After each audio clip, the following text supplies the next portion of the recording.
guys, it's Kevin again, and this is going to be my review for Glee. Yes, Glee is back, Season 5, Episode 9, Frenemies, and I was really looking forward to this episode because I was really looking forward to the big game-changing stuff in this episode, and this definitely was a big game-changing episode for a lot of the characters, and I definitely really enjoyed that.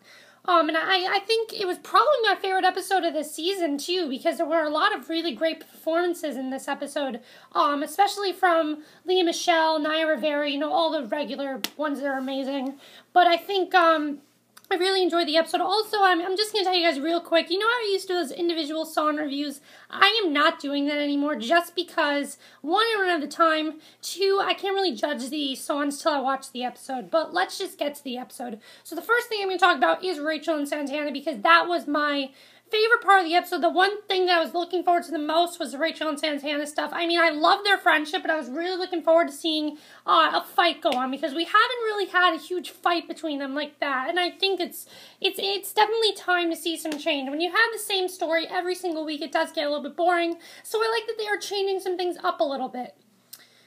So Rachel and Santana's storyline is basically that Rachel and Santana, Santana's working at the restaurant still, and she sees this this lady who is very rude to her and everything, and Rachel tells her to not let her get her down, and basically Santana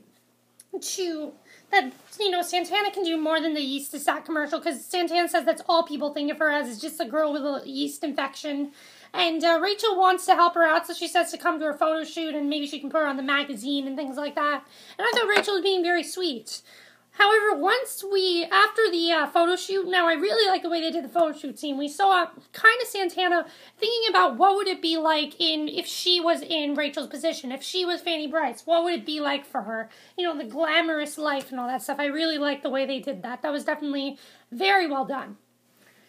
However, what happens after this, from the rest of the episode after that scene, Rachel is a complete bitch.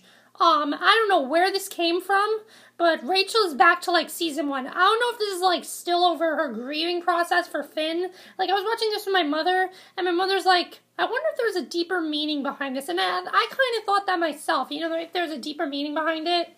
I was kind of wondering that myself, but then I thought, no, probably not. This is Rachel we're talking about. She has wanted Fanny Brice from the beginning.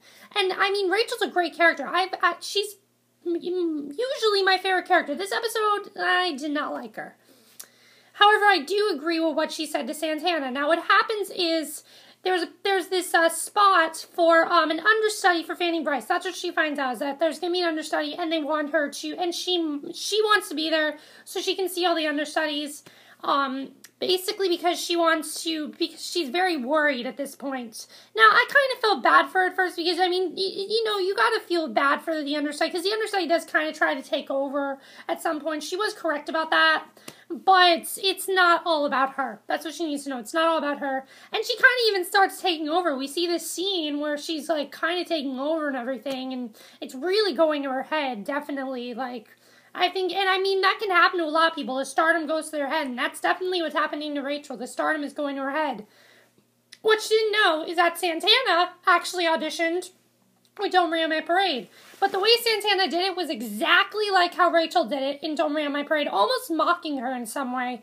The director's very impressed by this. But once they get home, Rachel is all kinds of pissed. Not just because she did Don't Worry on My Parade, but because Santana did not tell her about that. Now that she is correct in.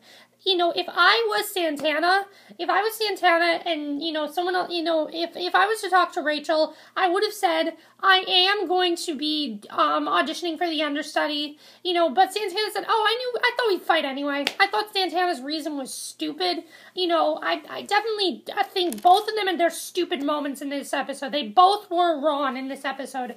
Who was wronger? Rachel and Santana, we'll get to that, but they were both wrong in this episode, so they were both wrong. So that's what happens, basically, with that scene. We see her really upset to the point where, she starts talking about all these things, how, Santana even says that she was the head mean girl, and she was mean to Rachel and everything. And before in the episode, Rachel had told her she was sorry for all the times, that she forgives Santana for all the times she bullied her in high school and things like that. And Rachel actually slaps Santana because Santana had to be, honestly, Santana set herself up for that. She did. She set herself up. Also, I really like the way they did Brave. That was very well done. But then we see them, and Kurt's also trying to break them up, and it's not really, trying to break the fight up, but it's not really working. And he says, come on, we're supposed to be friends. And then Santana says, no, actually, we're not friends. And I like that, because if you remember, they just randomly became friends out of nowhere. They sang a song, and suddenly they were friends. That is true. It is one of the weirdest things ever. I never understood how they became friends. There was no build up to that. It was just, they sang So Emotional, now they're friends. It's weird. It came out of nowhere. It really did. It could have been because Rachel was one of the first people that was actually very nice to Santana. I don't know, but that could be part of it, but I don't really know. So they go over to this photo shoot, and not photo shoot, they go to the rehearsal, and the director, Rachel says, you cannot let her be my understudy, we have a terrible history, and the director says, I really don't give a the director pretty much does not give a shit about their history, which is, the director, that he's being a good director about that, because that's what the director should do.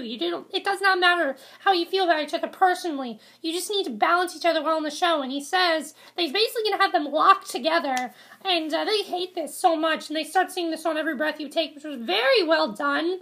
I like the way it was done with them kind of just together, and from Every Breath You Take, it makes a lot more sense. I didn't understand why they were singing it at first, but now I really do understand it. I'll be watching things like that. And, there was this really cool thing where Santana would slam the door, then someone would come out, Rachel would slam the door, then Santana would come out. I like the way that was done. That was definitely very good blocking on their part. I thought that was very good. So then we get probably the biggest scene, and this was where I was like, no, Rachel was going way too far in this scene. Definitely, I think she was going too far. Because what happens is Rachel and Santana come home, and Rachel basically says to Santana, someone needs to move out. She says that specifically. She says, someone needs to move out, and Kurt makes the final say. So she has Kurt make the final say, and Kurt chooses to actually not decide. And I like that he did that. I like that he didn't decide who he picked. I like that he did that.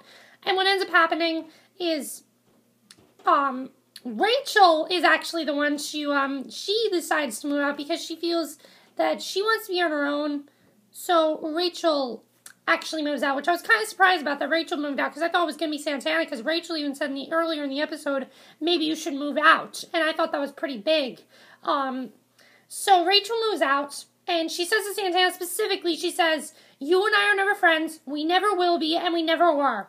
And that's just really hurtful. And then to top it all off, the worst thing that Rachel could have done, she sees this picture of Rachel and Santana. This is where I was like, Rachel, you just went way too far. She sees this picture of Rachel and Santana, of her and Santana as friends.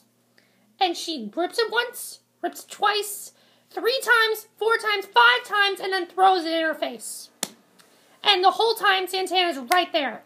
If she had done this with Santana not in the room, that I would have understood. But she just ripped up that whole thing, and Santana was right in her face. And that was definitely the wrong thing to do. Definitely.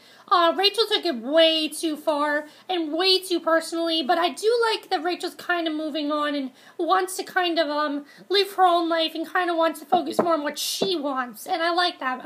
Because if you think about it, Santana was kind of wrong. Rachel took it a little too far, though. I think she did take it a little too far. I don't hate her character. I just did not think that she made the right choices in this episode. I don't think she did.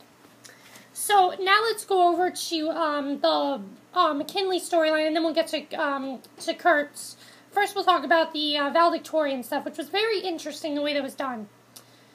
We see Artie and Tina, and Artie kind of tells Tina that they only have a few weekdays left in the school year, and he wants to make those days count. So they end up singing "Whenever I Call You Friend," which was one of my favorite songs of the episode. I thought they did a really nice job with that song, and it seems like they're really good friends. Until Sue tells them that both of their scores came out, and they both have the same score tied for valedictorian, so someone is going to have to vote on them to be valedictorian. Now, this is basically Sue. She can do whatever she wants. Even though this is not the way high schools do it, Sue apparently can do whatever she wants. Whatever, this is Glee. There's no, as we know, Glee logic. Glee is its own type of universe, whatever.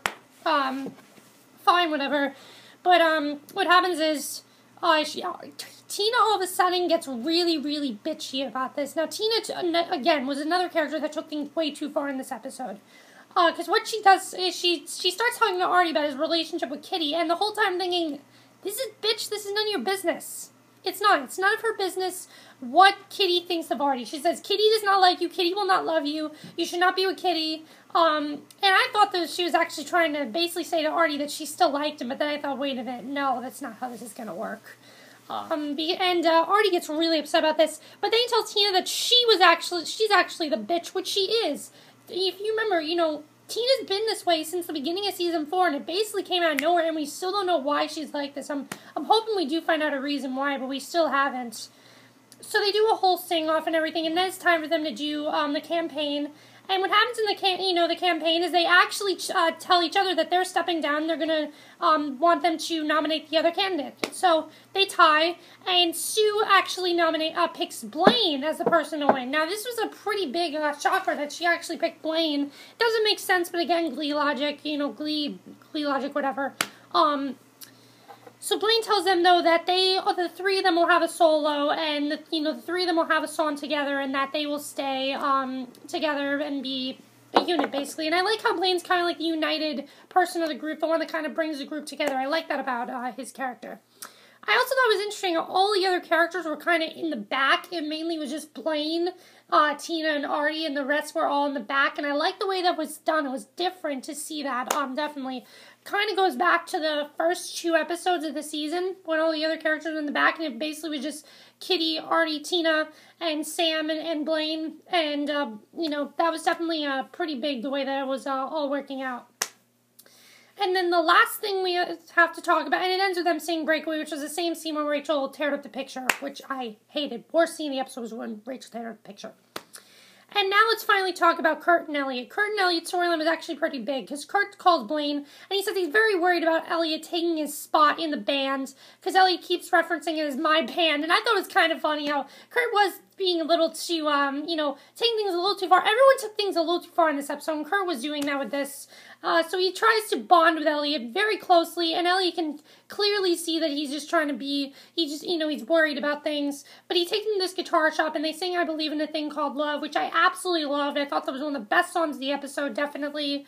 So they go there, and then they come back home, and Elliot can definitely see that Kurt is only doing this because he's worried that Elliot is going to take over the band.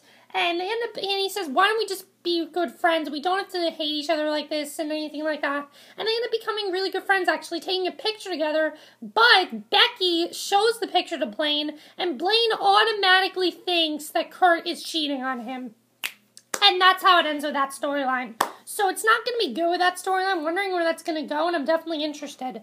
But that was basically the episode, and definitely this was a big game-changing episode. Definitely my favorite episode of the season. I did not like the way Rachel was acting in this episode. I thought she took things a little too far, especially with the picture, tearing up the picture. I mean, it was nothing that bad, but definitely doing it in her face was not the right way to do it. Santana was wrong with, like the words she said, things like that. Santana set her up for some things, like when she said, oh, I was the head bitch and everything, it might seem like Quinn was, but I was the head bitch of all 3 of the cheerleaders, that was definitely not the right thing to say. But overall, I really enjoyed the episode. Let me know what you guys saw of the episode. It seemed like some people are complaining about the Rachel and Santana stuff. I thought it was actually very well done, and I thought it was time to actually see a lot of drama going on there, because we really don't. It's normally just very lighthearted, and it wasn't. This was not a lighthearted episode at all. It was very intense. What's going to happen with Rachel and Santana? Who do you think was right, Rachel or Santana? I think personally both of them were right, but we'll have to see. What's going to happen with Kurt and Elliot? Do you think Blaine is going to think Kurt's cheating on him? What's going to happen there? That's it for my review. I hope you enjoyed it, and I'll see you guys in my next video. Okay, bye.